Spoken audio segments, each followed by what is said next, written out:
Hello, everybody. This is William del Pilar, and this is Fired Up Conservative Talk on an early Friday evening. Well, early on the West Coast, 9 p.m. on the East Coast, as I am out here in San Diego, SoCal. We've got a great show for you guys tonight.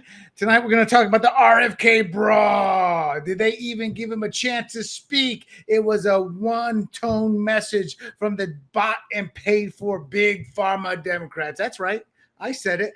Bought and paid for. And what's good about this hearing was RFK Jr. brought the receipts. I'm not a fan of RFK Jr., and I'm not a unfan, I guess, of RFK Jr., but he's looking to shake things up. Why is it when somebody wants, everybody demands, change the system, change the system, change the system, and then when somebody tries to change the system, y'all crap all over him?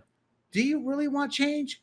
Or is your RFK RDS, RFK DS, because that's what it seems like.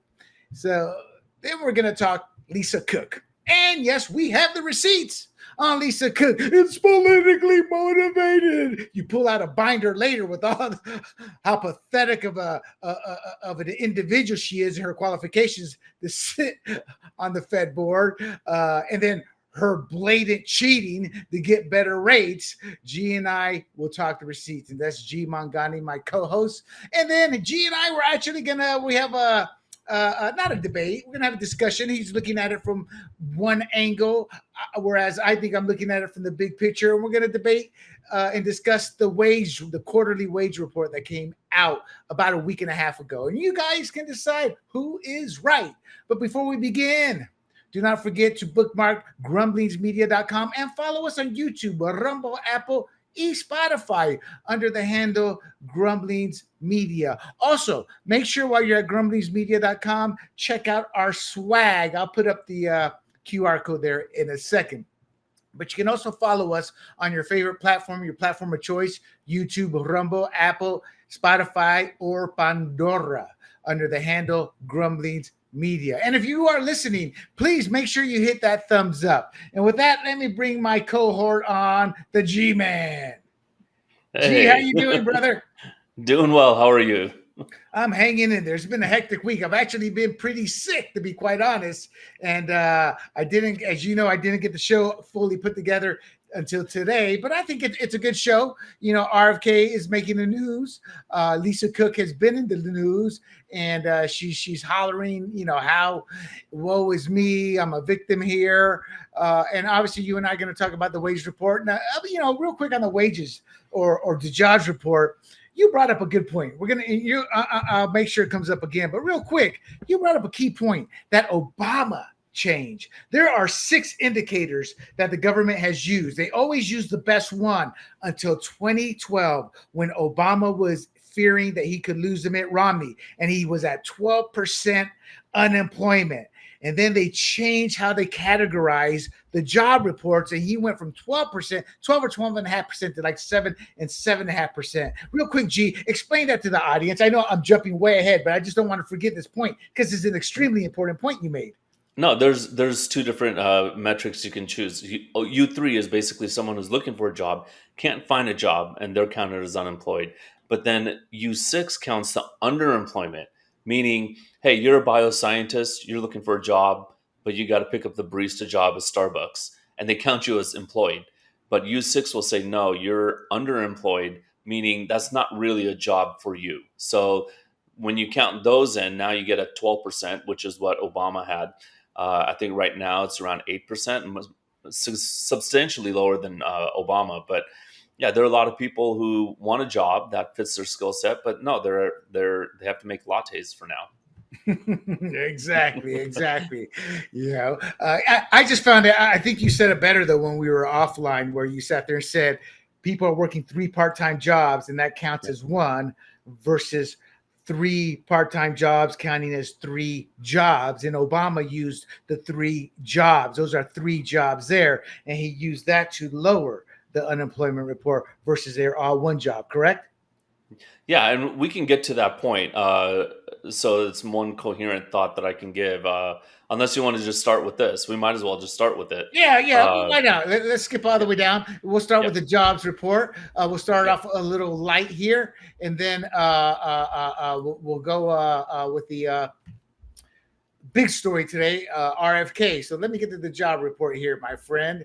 And got to scroll all the way down, all the way down, all the way down. Yeah. Okay, so on the job report, there was a quarter. I'm talking the quarterly wage. There was a quarterly wage bump of 0.7%, and that's been annualized by some to 5%. I did find different numbers, but the one number that I went with was a 5%, and it looks like a win for the workers. But behind the headlines, we know there's always shifting immigration patterns, and there's always labor dynamics that are quietly tilting the leverage back toward the American workers, but some say, and they're a little shaky. So that's why I created the introduction that way. And with that, G, though, I do want to start out with the video that directed me towards this. So let me bring that up. Let me know if you can hear this. Here is private sector wages up 0.7%. That's pretty strong. Pretty strong. That's a strong number. Do you want to annualize that on national television? Or should I do it for you? You're at about 5%. You're about 5%. Those are strong numbers suggesting of a strong labor market. How is the labor market weak if wages are going up quite so strongly? Here is... All right. So, G, that's what kind of directed me to that 0.07%. So it's not a made up number, and the Bureau of Labor Statistics pointed that out. Now, again, that's a quarterly report. And my take is this is good news from the bigger picture, but you view things a little bit differently. Yeah, so I think there's a mixed jobs report. So you have the establishment survey, and the establishment survey is the government calling companies saying, "Hey, how many people did you hire and fire today, or this month, or this quarter?" Right. So, and then they do it month by month. But then there's a household survey, so they'll call people, and it's far fewer people that they call, and then they extrapolate that out, basically a poll, and they ask them, "Do you have a job?" And they'll say yes or no. So the payroll, the establishment survey might say, "Hey, we created 300,000 jobs," but then the household survey might say, "Well, 100,000 of us started working," meaning maybe a lot of those people have 3 part-time jobs. That's why you have the 300,000 jobs created by asking businesses, but when you ask people, you only have 100,000. So there are some funny numbers that goes on. I will say that this past month in August, the establishment survey said that there are 22,000 jobs created in August. When you add when they revised June and July, it basically a big fat zero since June 1st. So that's not so positive. But then on the household side, in the month of August, 300,000 people roughly said that they found a job and are working. So what's the discrepancy? Maybe they're finding jobs in sectors that the establishment survey doesn't ask, or they could be starting their own business, or they could be doing freelancing work or whatnot. So the job growth is there, but it's not on the establishment side, meaning you're asking companies, are they hiring, firing? So there's kind of a mixed bag there. The market basically was flat, maybe down a little bit, which was it wasn't a plunge. I'm talking about the stock market. And I think a lot of people are out there thinking, well, maybe this isn't so bad. Maybe we really don't know what the jobs market looks like, because if you look back a year ago, we were talking about this right around the Trump-Kamala debate. I don't know if you remember that, but I thought I still think we're in a jobs recession. And this goes back to Biden, because if you have a booming economy, you don't win re-election. Or I'm sorry, you don't lose re-election, you win re-election. Biden was on his way to lose re-election, and Kamala, obviously lost the election. But if the jobs numbers are really that great, then I don't think Biden would have had a tough time coasting to re-election. So here's my thought. So here's my if you had my conspiracy theorist thought. Trump, love Donald Trump, but he can't have it both ways. You can't have a booming jobs economy and lower interest rates because the Federal Reserve will not lower interest rates if they think the jobs economy is booming. So maybe this is a way to force Powell to reduce interest rates, and the percentage chance in September to reduce interest rates has gone up. I think it's doubled today as a result of today's jobs report. Well, don't they expect them to do that anyway at this point? Well, they did. They expected them to cut 0.25%, but now they're thinking maybe it will be more like 0.5%. So that would be twice the amount of cutting, because Powell might say, "Hey, look, we're losing jobs," which we are not. We're not losing jobs. We're still gaining jobs, but it's just very marginal. But yeah, I believe. Look, we need to cut rates, and honestly, I think we need to go into a recession. The reason why we need to cut rates is because we have $37 billion of U.S. Government debt. Yeah. And soon that's going to be refinanced at 5%. And a lot of it is still at 0%, 1%. And when you refinance it to 5%, now a lot of our tax money is going to go to paying interest. So we have to get rates cut so that the government can refinance its debt. So I think this is a little bit of a gamesmanship that's going on, but that's just a conspiracy theory to me. But right now, these jobs that we're seeing, we talked about this previously. What about the fact that they're going to more American work? Like the numbers are down, and they're saying, now this is debatable. I don't think it's debatable, but it's a debatable point. Meaning how, because this is a true statement. More jobs are going to American workers and wages are going up because American workers won't work under the table like immigrants will, illegal immigrants specifically. And our food prices may go up slightly because of this. But at the end of the day, the numbers seem to be going down because those jobs are going away and American jobs are slowly filling them for more money, which means wages are going up. That's a debatable point in terms of the effects. But as far as the job market, that's a true point, is it not? And how does that play into your thoughts? No, absolutely. I actually agree with you. If someone has to take a job that was occupied by someone who is not here legally, that wage is going to be higher because everyone knows, and the Democrats make this point more often than they think they do. They make the point, we need these illegal immigrants because nobody will work for less than minimum wage. Right. Oh, they're arguing against the minimum wage, but you're right. So wages will go up. Here's the other thing. So when you have a jobs recession, like a big one, then people are desperate to find jobs and they will take a lower pay than the person next to them, standing in line next to them. So if the guy next to you says, I'll take the job for $20 an hour, I'll say, man, I really want that job. I'll take it for 19. And so you drive wages lower. So Steve Leisman on CNBC, the clip he just played, he's absolutely correct. Like, it doesn't make sense. This is kind of a, two sides of the coin going on. We're not gaining as many jobs as we hope, but wages is going down. So I think this all goes down. This comes down to the tariff uncertainty. So all these companies are probably saying, hey, let's not hire right now. Let's just see how the tariff thing plays out. And then after that, we can hit go again. And I think there's a lot of that going on as well. So both points can be true is what I'm hearing here. Yeah, absolutely. I just believe it's more realistic that the jobs are not very plentiful, but maybe that's because of the tariffs. So, I've been wrong before. A year ago, I thought we're going negative by election time. We're going to have job cuts overall, but that turned out to be wrong. So I could be wrong this time around, but we'll see. We'll see what happens. I think we're both right. I think you give a realistic, what do they call it? A moment in someone's snapshot. You're giving a realistic snapshot, whereas I'm looking at the indicators of the big picture. And to the audience, what my issue is simple. At this point, we should be in a full-blown recession. America should be literally collapsing on its knees. And I'm not exaggerating that. The Democrats said this. The Libertarians said this. The Green Party said this. And those with TDS, they've been saying that we should be, and this is true. They said when Trump got elected that we will be in a recession at this point. So when I see the 0.07%, that's not a fluke.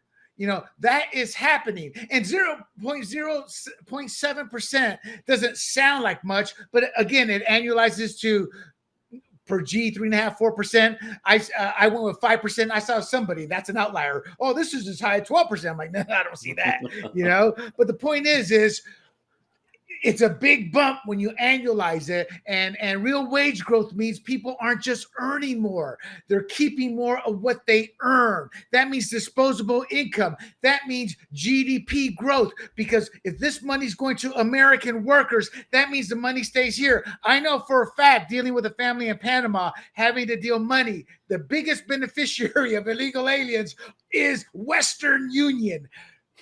I can't remember. I used to know the number, but I want to say billions annually get sent to Western Union from around the world, from illegals working, sent back to their home country. So this is a good thing in the bigger picture, but it's a struggle, and we may never rationalize. I mean, we may not see the good stuff come right away, because you always have to take your lumps, as you go up. As a friend of mine said, when Liberation Day came and I sent him a note, oh, I'm sorry, I didn't see your message. I was watching my 401k collapse. And I was like, oh, collapse. You're retiring today, are you?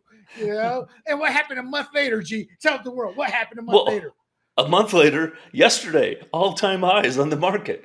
So your 401k should be at all-time highs. In fact, I told my friend, I go, dude, you got to stop looking at things statically. You got to look at the bigger picture, what happened, because history has shown what I said was true, and it wasn't rocket science. So let me close this out. My friends, wages are rising. This is not a fluke, as I said. Some say it's a correction. Some say it's not. I believe it's a correction. A 0.7% quarterly bump. Again, that means real money for working families, and especially with inflation cooling. I double and triple check that. Inflation is cooling, but the biggest gains are happening at the bottom. Yes, at the bottom, us, the working class, not the top, the elites, or the white-collar workers, as is traditionally known. Why? Because the labor market is finally tightening up, aka more job openings than workers. Even though there may be less jobs, they're asking for more money, so they have to fill those jobs, and Americans are slowly filling them.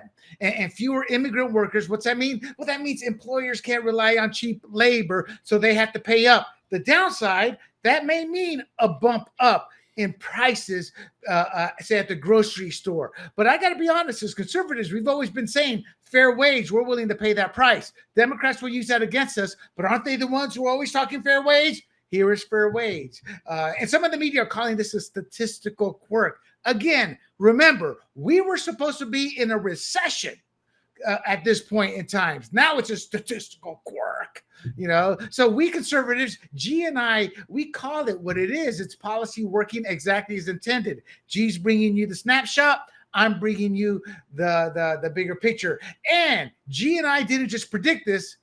Well, we didn't engineer it, but we did talk about it heavily, that this is what would happen. And I believe the big picture, that those numbers are now proving it. G's giving you a snapshot in time to keep it real, full transparency. We're not out of the woods. G, any final comments before we move on to the big topic?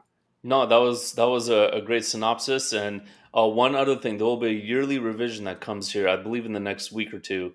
And that's going to show a big drop. That happens every year. And, well, I don't know, G, they fired that person. Well, no, that comes every year just because of statistical noise or whatnot. So, but we know the Democrats will jump on that and say, hey, this is abnormal for Trump because it's Trump, right? So they're going to make a big heyday about it and make it political, like they did the RFK thing, and just be prepared for that and just filter out the noise. Gotcha. All right. So let's move on to our big story of the night, the RFK brawl. That happened the other day. Robert F. Kennedy Jr., he didn't just show up, G, to defend his record. He came swinging. They didn't want to give him any talking time, but he came swinging from Big Pharma accusations to vaccine oversight to child medical ethics. The Senate hearing, I believe, G, was a full-blown ideological brawl. Here's what happened, my friends, because I do know a lot of you guys are working and you can't watch everything. I saw most of the highlights. I've been ill this week, but I did catch the highlights. So RFK Jr. testified before the Senate Finance Committee as Secretary of Health and Human Services. He came swinging, or he came with swinging back the counter punches to multiple senators because they take large sums from pharmaceutical companies. He told Senator Elizabeth Warren, "Hey, you've accepted hundreds of thousands from Big Pharma," meaning you don't have a leg to stand on. You're bought and paid for. What you're saying is nonsense because you're defending them. And this has been validated by FEC filings showing over 300 from healthcare PACs, and I think over 800,000 in awe. Then obviously he's sparring with, I'm for the worker, Bernie Sanders. No millionaires and billionaires. Now we should billionaires. Millionaires and billionaires. Because I'm a millionaire. Sanders claimed his donations came from the workers, not corporate PACs. Open secret, confirmed no. Bernie, you receive money from the healthcare unions too.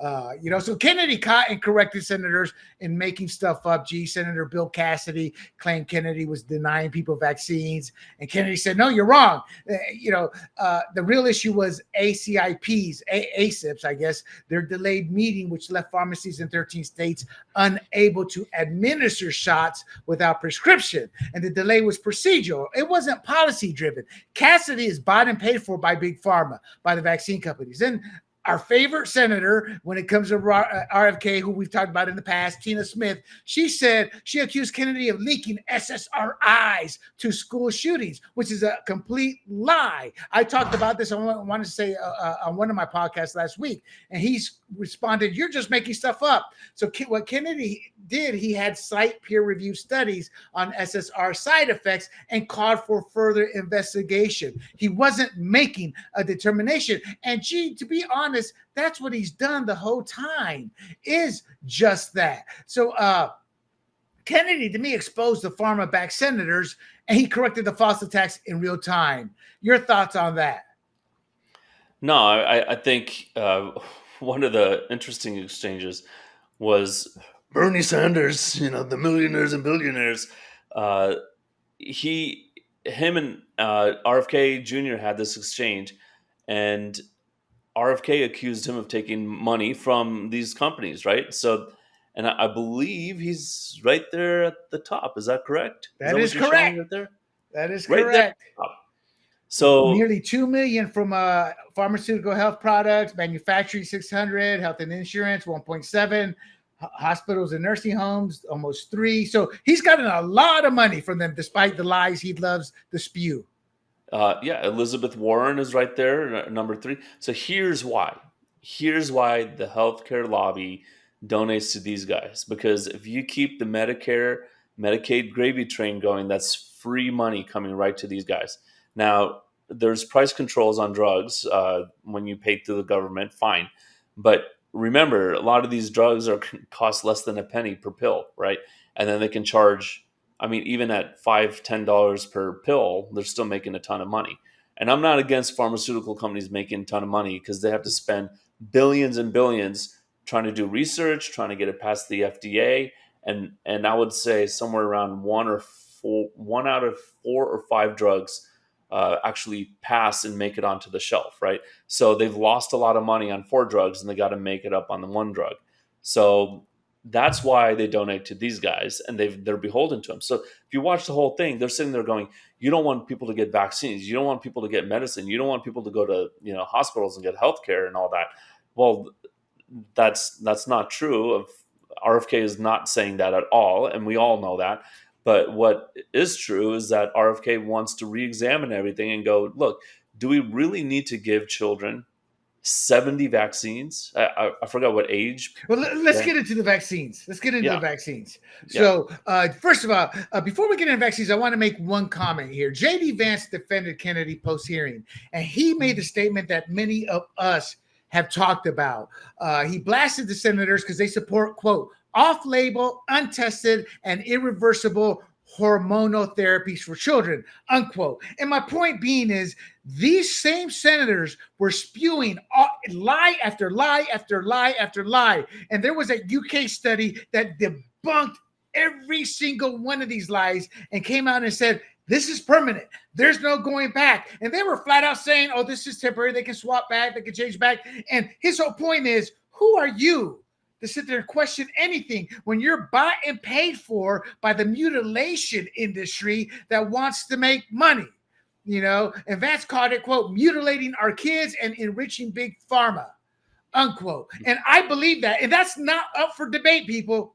That is fact. That is what this transgender industry has been doing. And that's why we have been fighting it. You're a child. I mean, gee, am I wrong? The Minneapolis shooter, he was a transgender who felt stuck because he didn't want to be transgender anymore, correct?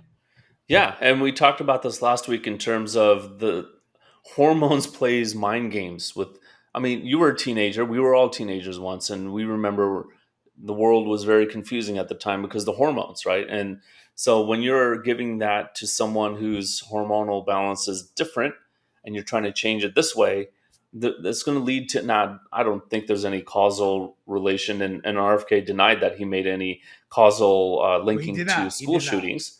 He did not. So, but you can't deny that something will happen mentally with someone if they're biologically male and you give them a bunch of estrogen. A lot of stuff's going to go crazy. And you and I are here in California, the legislature and Gavin Newsom passed it saying, if your child says that they're transgender and tells someone on the school campus, that person at the school campus is not allowed to tell the parents. Correct. And if this person, school nurse or whatever, gives them guidance, they can give them guidance to say, hey, go secretly see a doctor. And if you want to start hormonal therapy, I can't tell your parents. I won't tell your parents. That's what's going on here in California. And it's just cruel. Yes, it is. Yes, it is. So this whole thing's about the vaccines, but this is the bra. It was about Kennedy having some CDC shakeups, firing individuals. And he defended the firings. He fired the CDC director, Susan Monarez, because she refused the pre-approved recommendations from a newly stacked panel. Let me show you an example, G, of the old panel. This is them rubber stamping the hepatitis B for adults. It's a minute long, but watch it in its entirety. Is there any comment on using this vaccine at the same time with other adjuvanted vaccines? We have no data to make a recommendation one way or the other. So just to sort of put this in context of other vaccines, whilst preclinical studies were not done using these vaccines simultaneously, our general approach to immunizations is that they can be given at the same time in different limbs. Dr. Hunter? Are multiple adjuvanted vaccines? So for the audience, adjuvanted is when they add something to the vaccine to enhance it so the body takes it quicker or faster or in a better way. Used in Europe or other markets? Dr. Ward, do you want to comment? Not to my knowledge. Okay, I think unless there's any further discussion, we will take a vote. Okay, before you see the vote, what they were asking is there any process here in terms of making sure this is okay, taking so many vaccines? And she goes, no, we don't have any process. We can't tell you if there is. But what we do say is to take it in different limbs. It enters the body. It doesn't matter what limb it's going in. So what they're saying is we don't know what's going to happen. But we said you take it in different arms, you're good to go. So then they asked, well, what about the extra booster put into them over in Europe?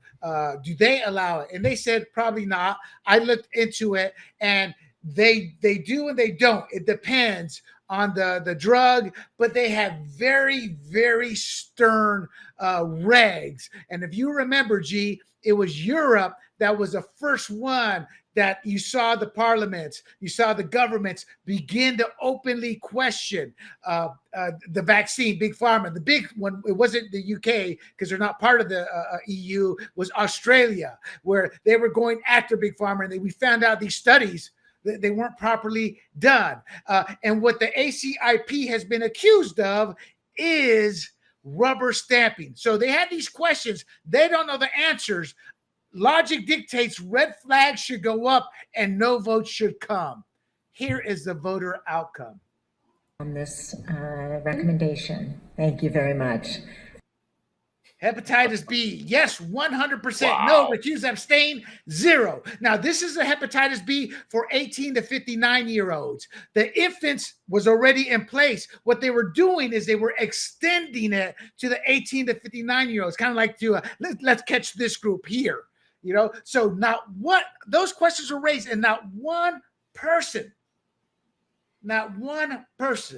sat there and voted no. That just is illogical. Gee, your thoughts on that? Because that's what this fight was literally about. Now, RFK fired all 17 members of this board in 2025. That was from 2018, but that was the norm.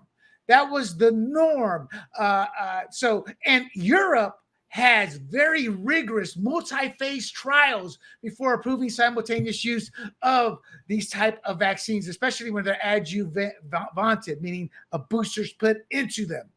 That is why, again, they were the first ones to start questioning, because they were demanding the data. Okay, we've done all these shots for this period of time. Where's the damn data? Whereas in the U.S., we were still canceling people who were trying to show some of this data. Your thoughts on that, G?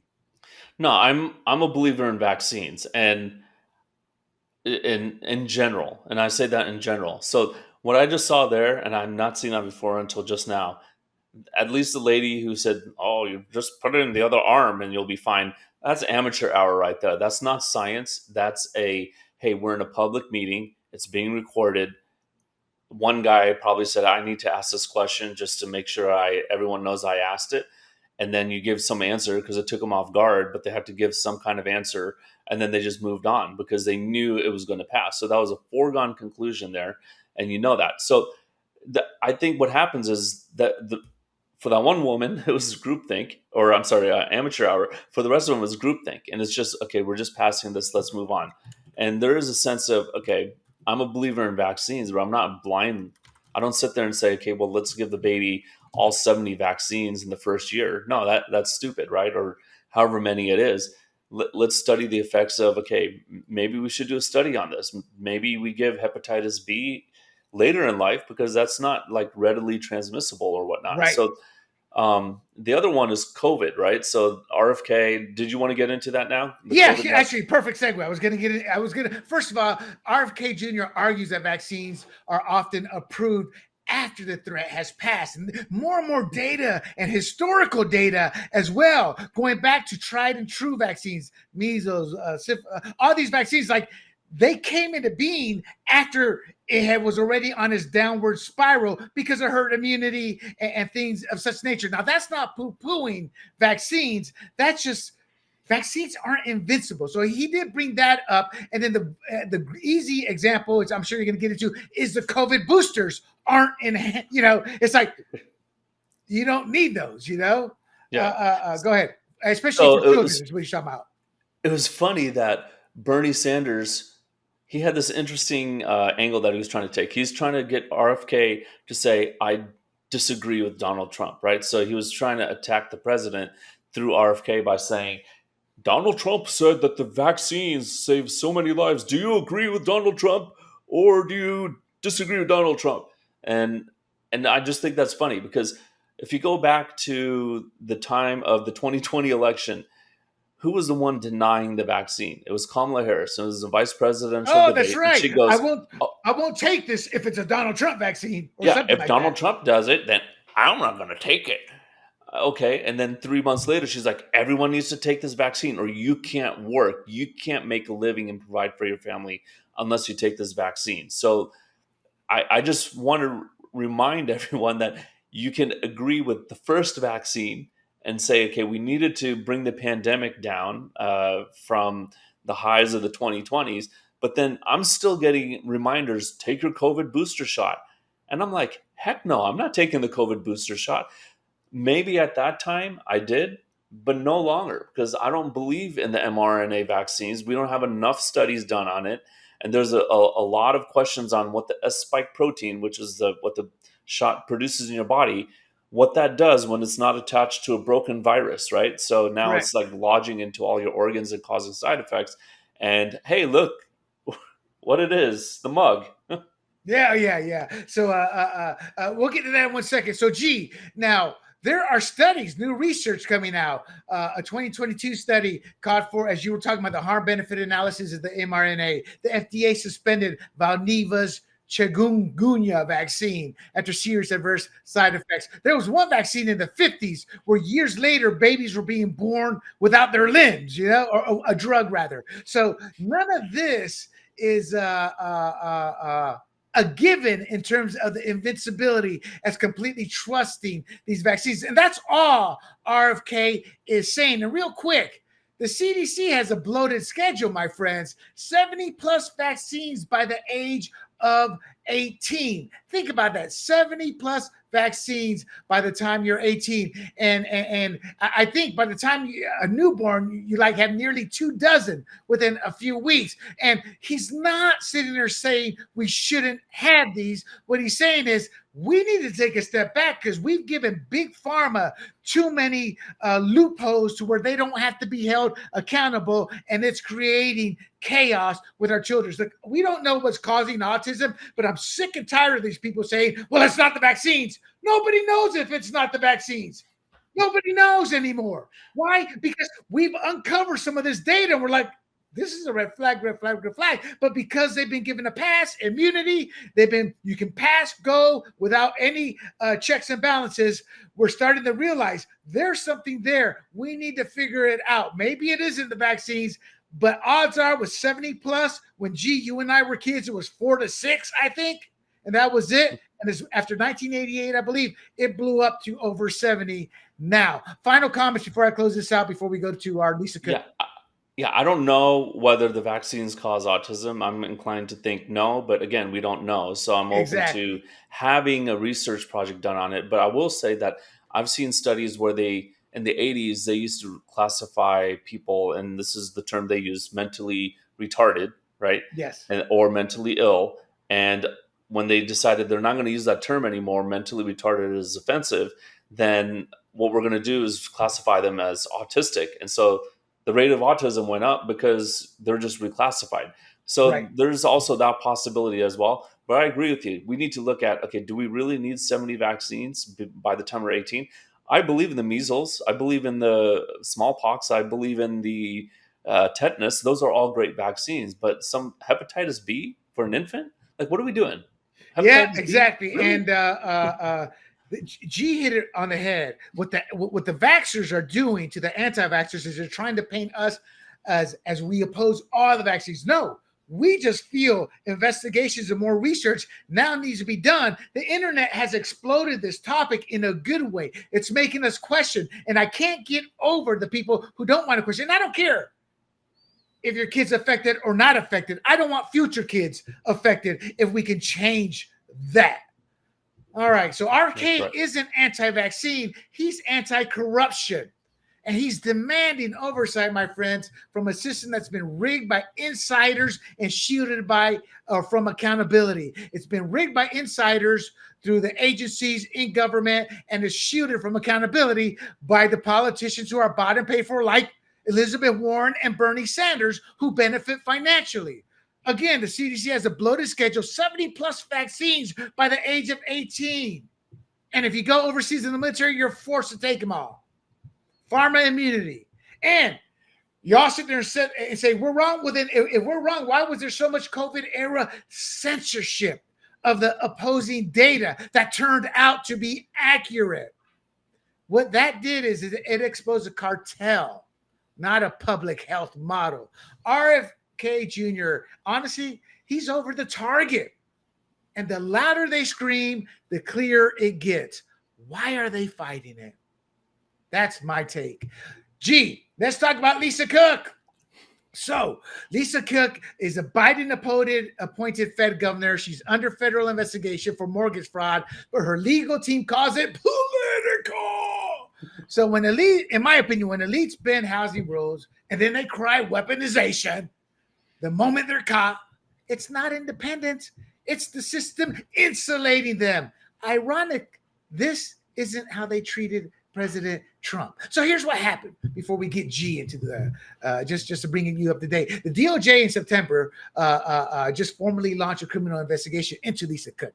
The referral came from FHFA Director Bill Pulte, a Trump appointee. The allegations are that Cook claimed 2 properties, Atlanta and Ann Arbor, as primary residences within weeks of each other, which we're finding is common amongst politicians. And maybe there's a good reason because, DC is the most expensive place to live in the country now. But regardless, the DOJ issued a grand jury subpoena in Georgia and Michigan targeting mortgage documents, and the referral accuses Cook of submitting falsified bank documents. I've seen those. We've all seen those. Those are public.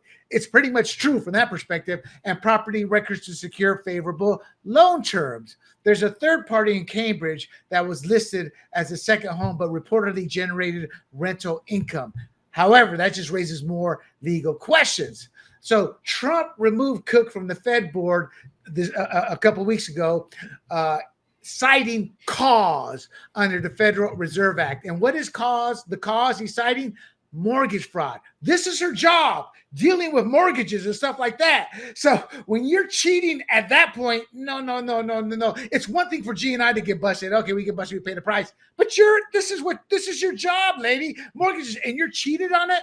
That's beyond bad juju. But the mortgage fraud is backed by filings, bank records, and residency declarations reviewed by the DOJ. Subpoenas were issued before Trump's removal order, showing independent legal momentum. Now, Cook has filed suit to block the removal, arguing it undermines Fed independence. But Trump has a legal right to fire her for cause. Now, they did have a legal hearing already. Now, legal observers noted Cook's team, they focus on the motive, not on the evidence, G. In essence, what they said is this is a political witch hunt, and they did not challenge the fact, they did not challenge the evidence. They sat there and said this is a witch hunt. That was what they focused on.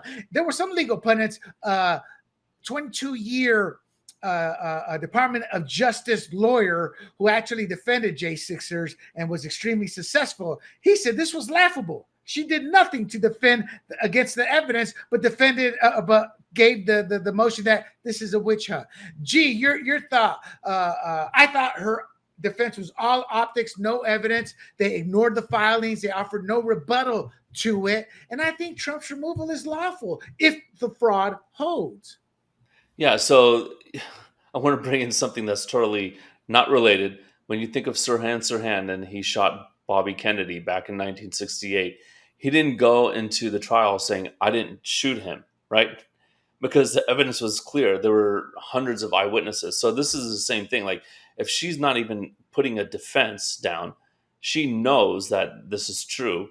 But what she's going into the hearing for is to try to protect her job. So all they have to do is say, well, okay, you're trying to say you were living here, primary residence, and here within 2 weeks of each other. I mean, then she's forced to lie in a hearing. So that's why she's like, don't touch this. I don't have to lie. Good point. Talk about something else, right? Good point. Yeah. So what you're saying is, if they had talked about the evidence, presented something not true down the road, that would have burned. That's a good point because it's true. All right, Let's talk about her academic career because she's not a good person. She's actually a very bad person.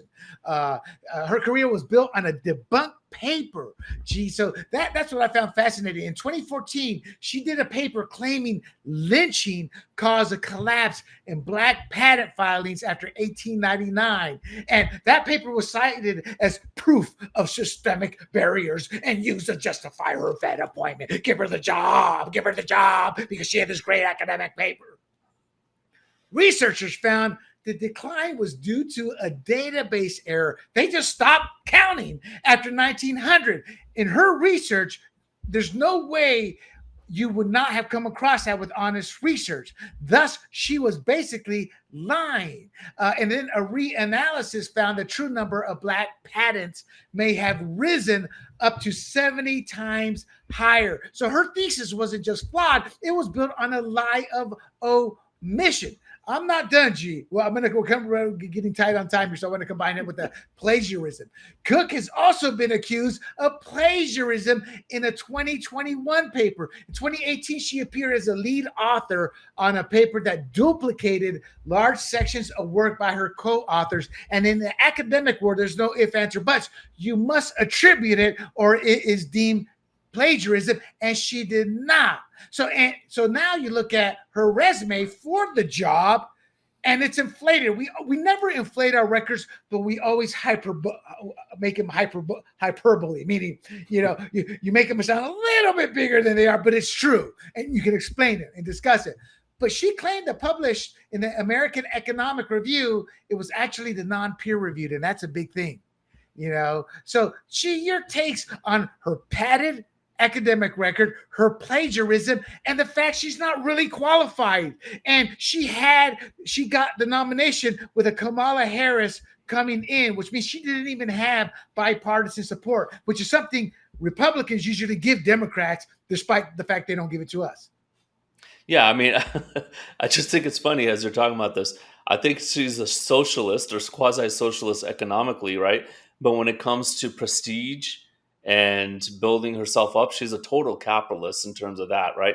She'll do whatever it takes, steal whatever she can in order to, and I'm not saying capitalism is stealing, but it is like, I'm not going to share the credit. This is all my credit, even when she didn't even do anything with it. So that thing around the turn of the century, that is really interesting that she would make that paper. And it is hard. I've known people who've done a thesis and they spent 2 years, and then at the very end, right as they're about to defend it, they look at it and go, wait a minute, my premise is wrong. And that's devastating, right? You spent 2% of your life, if you live to 100, doing this thing, and it's a waste of time. Hold on, G. That's something, when you're gathering your data, that should have immediately been founded, because you're looking for the data. Oh, 1900, where's the data past 1900? And there is no data. So that's not something you come to I'm going to push back. You don't come to the end of your thesis and go, oh man, I'm wrong on this part. She should have known that from the beginning. And if she didn't, she's incompetent.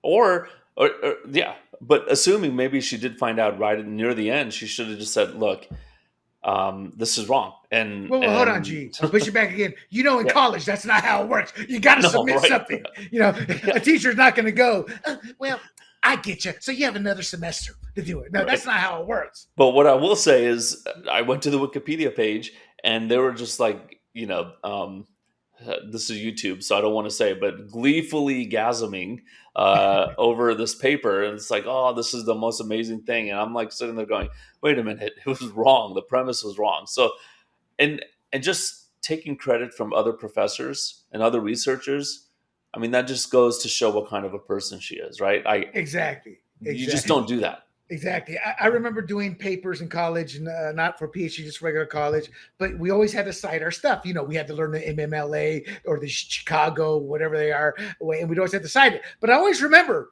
finding the information. I would put it into my words and did the citing, because I never wanted to get caught for plagiarizing. It's a death sentence.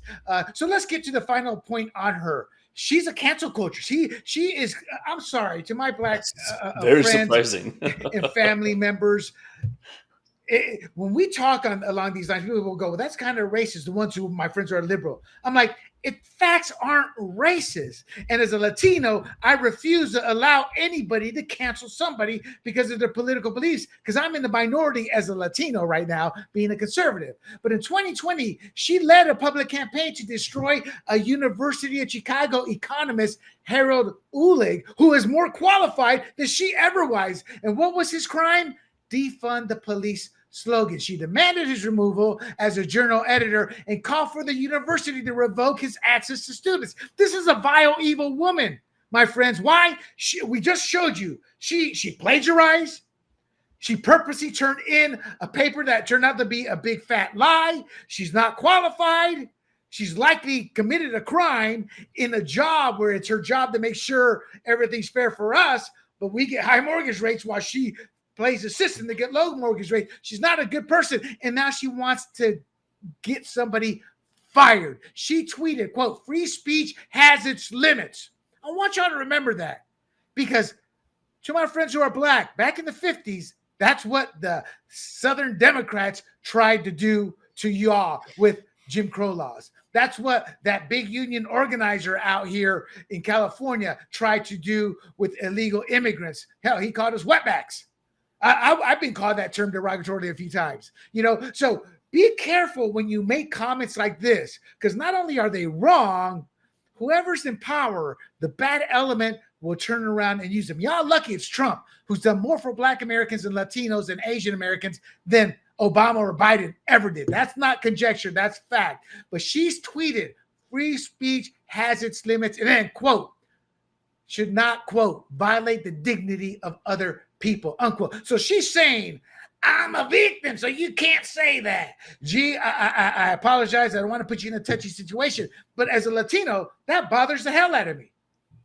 Yeah, I mean, so for the people in the audience wondering how a Fed governor could do something, is that what they're called? Fed governors? I believe so. Yeah, it's the council. Yeah. So how could someone like that do all of this happen? The mortgage fraud, the paper, the other paper where she took credit from the other professors, and then this cancel culture thing. This all happened before she was appointed in 2022 by Joe Biden. So apparently, and this is not hard to find. So apparently Joe Biden was not vetting this person. I don't know what his decision making was, or maybe I do. But hold on, G. Yeah. Are you honestly shocked? Right after her, who did we get? We got Ketanya Brown, who through her SCOTUS writings has shown she's another DEI hire, and Biden himself said that. So Biden I don't believe Biden hired this or nominated this person. I think his staff did. Biden was like, yeah. Jill, that depends. What ice cream cone am I getting today? Exactly. And Jill says it's strawberry today. Shut up. So give me your final comments on this before we close the show out, my friend. No, she's clearly an activist, right? And whether she's going to lower interest rates to help the American people out, obviously she's not going to, and so she's staked out her claim. And honestly, he is trying to redo the board over there to be more friendly to the American people and to the economy. Exactly. And this is one of the tactics. But here he actually has a hook, right? She is totally unqualified, incompetent, and an activist. And someone like that doesn't deserve being on the Fed Board of Governors making decisions, economic decisions for the rest of us. Because remember, if they control your money, then they control you. That's right. Period. Preach it. All right. Yeah. So Lisa Cook, to wrap this up, she didn't get caught in a misunderstanding. She got caught in a lie. Trump has the goods on her. The mortgage filings are real. Her residency records are real. And her legal team, remember, they didn't even dispute that at the hearings. Instead, they played the victim card.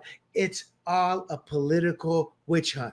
Look, people, that's a clear-cut viewpoint that it's not defense, it's deflection. So when someone breaks the rules and then hides behind identity politics and then institutional protection or insulation from all the Democrats, it tells you everything you need to know. The system isn't investigating her. They're insulating her right now. Whether it's Democrats or fellow Fed board members, they're insulating her. And the fact she's not arguing the facts, think about that. The fact she's not arguing the facts, just the optics, proves she knows she's guilty. Gee, before we close the show out, real quick, Latinos for Trump. ¿Quién es más macho? Tell us, G. Who's the más macho? Our man Trump. Trump S. I can't read that. Hold Trump on. Let me zoom in. Yes. So you can support us. Buy this shirt if you're Latino, people. Come on. Show us Latinos some love. And then there's the other one. This is my favorite. The 15 ounce mug, which I call the porn mug of them all. It's a big mug. It's a big mug. So you can check those out at the Grumblings Media store, or hopefully have clicked on the QR code. And gee, that's our show for the night. Now, let me get this off the screen here. So for the audience, look, wages are rising, and it's not a fluke. It's a correction in my eyes. 0.7% quarterly bump. That means real money for working families. Then RFK Jr. is coming across and taking no prisoners. He pushed back hard with ugly truth and fought Pharma to a standstill, or Big Pharma to a standstill right now. The truth of the matter is, RFK doesn't want to do away with vaccines. He wants to fix the broken system that benefits our kids in the long term. And Lisa Cook, what can we say? We just talked about her. She doesn't dispute the facts. She's playing the victim. And that's our show. So before we go, make sure you hit or thumbs up and share this podcast. Then bookmark grumblingsmedia.com and follow us on YouTube, Rumble, Apple, Spotify, and Pandora or under the Grumblings Media profile. Once again, check out our store at grumblingsmedia.com for our newest swag. And as always, let us know your thoughts in the comments. Until next week, I am William Del Pilar for JeeMan Gani, the G-Man, and Fired Up. Stay safe, and we are out. Hey everybody, this is Big John from Grumblings Media, and I just want to say thank you for watching our content. If you want to support our efforts here at Grumblings Media, just smash the subscribe button right here, totally free, or just go ahead and consume more of our great content. Click either one of these two boxes.